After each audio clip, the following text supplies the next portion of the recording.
अस्सलाम वालेकुम नाजरीन। आज असम्बली में जो कुछ हुआ इसने सबको हैरान कर दिया। एक ऐसी तकरीर जिसमें अल्फाज भी सख्त थे और अंदाज भी चौंका देने वाला था। ऐसा लग रहा था जैसे पुरानी बातें दोबारा जिंदा हो गई हो और वो हक़ाइक़ सामने आ रहे हो जिन पर पहले कभी खुलकर बात नहीं हुई। क्या वाकई ये सब सच है या फिर ये सिर्फ सियासी दबाव का नतीजा है? आज की इस वीडियो में हम आपको वो मुकम्मल मंजर दिखाएंगे जिसने असम्बली का माहौल बदल कर रख दिया। लिहाजा वीडियो को आखिर तक ज़रूर देखें क्योंकि आखिर में जो बात सामने आएगी वो आपको सोचने पर मजबूर कर देगी। बहुत शुक्रिया डिप्टी स्पीकर साहब।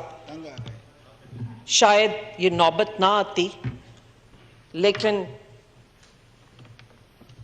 मैं वो अल्फाज भी इस्तेमाल न कर सकूं, लेकिन जो कुछ यहाँ पे लोगों ने देखा, उनकी अपनी पार्टी को उस चीज का वो है कि क्या कोई इतना शैलो भी हो सकता है?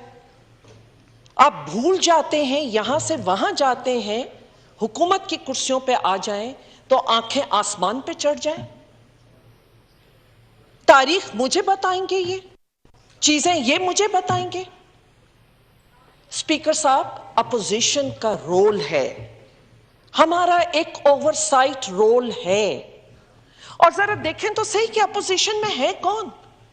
दो खवातीन, चित्राली साहब, दो खवातीन। अगर आज मैं आपको कश्मीर याद ना दिलाऊं तो आप तो कश्मीर को भूल गए थे। आज यासीन मलिक की बात मैं यहां ना करूं, आपको याद ना दिलाऊं कि कोई यहां से रेजोल्यूशन पास होनी चाहिए, तो आप तो भूल चुके थे। आपको तो न कश्मीर याद था, न यासीन मलिक जिस पे एक बड़ी तकरीर आपने झाड़ी वो याद थी। ये है अपोजिशन का रोल, और इसलिए बहुत जरूरी होता है किसी पार्लियामेंट्री डेमोक्रेसी में कि एक स्ट्रांग अपोजिशन हो, ताकि आपके ऊपर ओवरसाइट और आपको गाइड करे, आपको मौका दे कि आप अपनी करेक्शन करें। जैसे कि अभी मौलाना असदुर रहमान साहब ने बात की, हम बात नहीं करते तो आपको कहां से आप जवाब देंगे? मैंने बात की कि आपने चादर और चार दीवारी और 90 की दिहाई, आपके रवैये नहीं बदले, कोई लेसन्स आपने नहीं सीखे। बात करते हुकूमतें छीनी गई।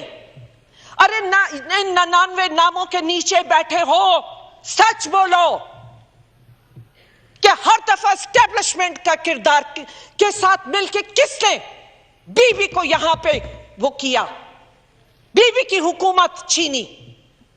मैं थी उस वक्त उनके साथ। स्पीकर साहब, खुदा की कसम, ये शख्स था जिसको शायद औरतों से कुछ ज्यादा ही तकलीफ है, चाहे हुकूमत में बैठे या अपोजिशन पे बैठे। मैंने बेनजीर भुट्टो साहिबा शहीद को यहां से आंसुओं के साथ बाहर निकलते देखा है। इनकी वजह से ये बात करते हैं, ये मुझसे कहेंगे, मुझे बताएंगे। 1997 में मोहतरमा को अगर मुल्क छोड़ना पड़ा तो इनकी वजह से छोड़ना पड़ा, और जितना टाइम एग्जाइल में रही इनकी वजह से रही। 11 साल अगर आसिफ जरदारी ने जेल में काटी तो इनकी वजह से काटी। मैंने और मेरे बच्चों ने 11 साल, अगर डॉक्टर साहब अपने बच्चों को छोड़ के गए तो वो किसी वफादारी की वजह से घर से दूर रहे, वो इनकी वजह से रहे। स्पीकर साहब, मैं ज्यादा नहीं वो करना चाहती, क्योंकि मैं इस माहौल को, मुल्क पहले ही उबल रहा है, जो मुल्क के हालात हैं, लेकिन ये जिम्मेदार हैं। जब हुकूमत में आते हैं तो अपनी जुबानों को और अपने रवैयों को बदलना होता है। आप जब यहां बैठेंगे तो भी वही जुबान, वहां बैठेंगे तो भी वही जुबान। आपसे इतनी सी बात नहीं हुई? रेहान बिन जावेद जिसके घर पे रेड हुई, जिसकी मासूम सी बच्ची को थप्पड़ लगा है कल, काश आपने देखा होता जो मेरे छोटे बच्चों के साथ सैफुर रहमान ने 4-5 दफा रेड कराई मेरे घर पे, मेरे बच्चों ने सफर किया था, आज तक जिनके जहनों पे वो नशीन है। मैं नहीं लाई थी, मैं अपनी बात नहीं कर रही थी, मैंने तो एक जनरल, मैंने आपको मौका दिया। जस्टिस रिटायर्ड नासरा इकबाल, अलामा इकबाल की बहू, आप जानते थे कि वो घर में अकेली हैं। हैरेसमेंट क्या? हाँ, ऐसी बातें करेंगे तो होगी, ऐसी बातें करेंगे आप, करें मर्दों के साथ। रिटायर्ड जज, एक खातून, मैंने तो नाम भी नहीं लिया था उसका, मैंने तो आपको मौका दिया, जिसके बाद यहां माजरत कर रहे थे। पर यह कॉन्ट्रडिक्शन, आपके रवैये में कॉन्ट्रडिक्शन, और क्या मुझे कहते हैं सिलेक्टिव। मैंने किसी को डीजल का नाम नहीं दिया था, मैंने किसी को, जो भी आपने एक एक को, जो बेनजीर भुट्टो और कोई नहीं भूला वो वीडियोस के पेट फाड़ देंगे। अरे मैं तो खामोशी से, हम अपना वो चाह रहे हैं कि इस पार्लियामेंट की कोई लेजिटिमेसी बनाई जाए। हम चाहते हैं कि कोई भरपूर अपोजिशन का रोल अदा करे ताकि आपकी पार्लियामेंट की कोई लेजिटिमेसी बने। आपको मौका मिल रहा था कि आप उसकी एक्सप्लेनेशन दें। अरे हमने उस वक्त छोड़ी थी जब भरपूर ताकत में थे। कहते पॉलिटिकली वो किया, क्यों किया? आप आते होंगे कुर्सियों के मफाद के लिए, हम आए थे क्योंकि हमें अवाम की तकलीफ का एहसास था। मैंने बीबी के साथ स्ट्रगल किया, डॉक्टर जुल्फिकार ने अगर स्ट्रगल किया। आसान नहीं होता हाइडिंग में जिंदगी गुजारना, अपने घर और अपने बच्चों से दूर रहना। अगर वो जिंदगी गुजारी थी तो था कि अवाम को रिलीफ। अगर कहीं हमने देखा कि नाजायजी है, भरपूर ताकत में थे, पावर में थे, हमने कुर्सियों को छोड़ा है। आप बात करते हैं अगर किसी इंसान ने अपनी जज्बात और उसके, मैंने नाम नहीं लिया तो जी हम भी नाम नहीं लेते कि प्लेटलेट हमारे नीचे आ गए, लेकिन हम नाम नहीं ले रहे। बहुत कुछ कहा जा सकता है, ना जाए उस एरिया में।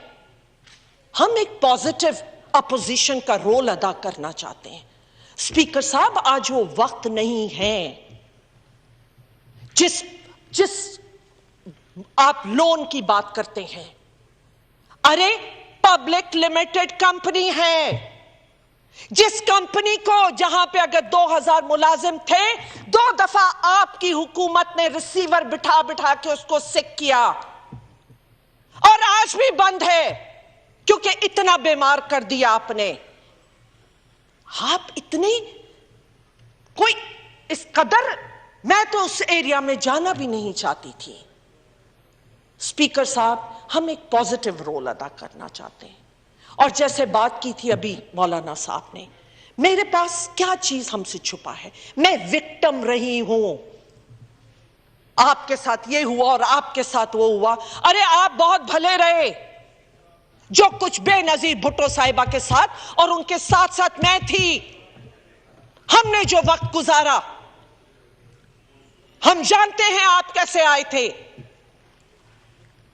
हमें एक पॉजिटिव रोल प्ले करने दें, और अगर अपोजिशन नहीं चाहिए, ये तो इस पार्लियामेंट की कोई लेजिटिमेसी नहीं है, आज खत्म हो जाना चाहिए। फिर इसको, ये ड्रामा, ये झूठ है सब, वन साइडेड अफेयर आप चलाना चाहते हैं। जस्टिस नासरा कोई नाम है? मैंने मौका दिया तो आपने माजरत कर सके।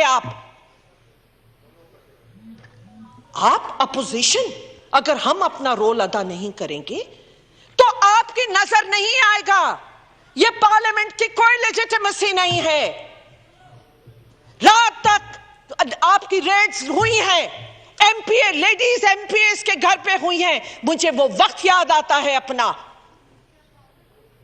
आप यहां पॉइंट आ गया मोहतरमा, क्या गलती हुई? स्पीकर साहब, अगर आप हुकूमत का 1 घंटा फजूल बात और 99 नामों के नीचे, मैंने एक एक लफ्ज जो बोला है हकीकत बोली है, लेकिन इन्होंने आधी हकीकत बोली है जो कि झूठ होता है। स्पीकर साहब, आज ये माहौल के जिम्मेदार यही लोग हैं और आज आप ये बात कर रहे हैं फेयर इलेक्शंस। कौन सी एश्योरेंस है? हम भी आपके यहां बैठे थे कि रिफॉर्म्स के लिए हम भी चाहते हैं कि फेयर इलेक्शंस हो। हम जानते हैं इस मुल्क में कभी फेयर इलेक्शन नहीं हुई, आपको हमेशा लाया गया है, लेकिन यह मौका नहीं था, यह टाइम नहीं था, यह वक्त नहीं है। और आज इस्टेब्लिश हुआ तो क्या अपोजिशन, अगर हमारी तकलीफ हमें वो हो रहा है और हमको इस तरह से दो खवातीन को जिस रवैये के साथ जो अपोजिशन में बैठी हैं आप बर्दाश्त नहीं कर सकते हैं। आपने दिखाया कि आप जमीर जमीर जमीर, अगर इतने जमीर हैं तो झांकिए अपने गिरेबानों में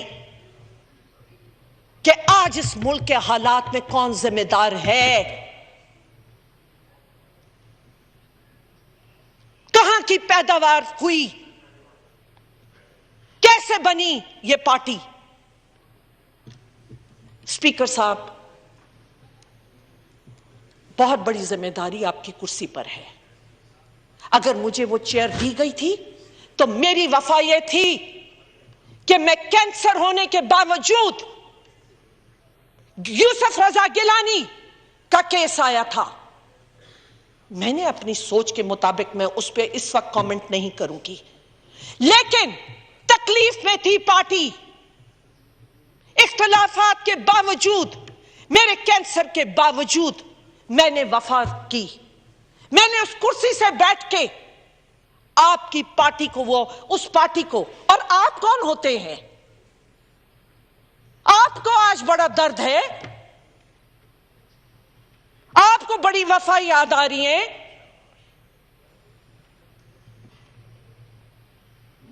स्पीकर साहब,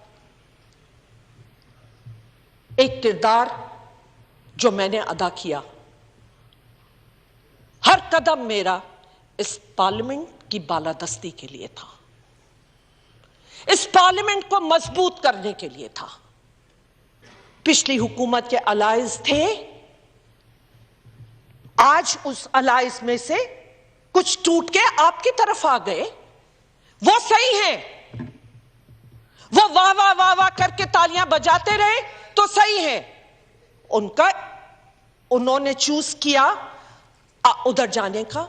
हमने कहा कि बगैर अपोजिशन के पार्लियामेंट नहीं चल सकती, हम एक अलायंस, हम यहां बैठ के, क्योंकि ये पार्लियामेंट मुकम्मल नहीं है। अब आप चाहते हैं बादशाहत, आप जो कहें उल्टा करें सीधा करें, हम तालियां बजाएं, हम ना बताएं कि आप मुल्क को किधर लेके जा रहे हैं।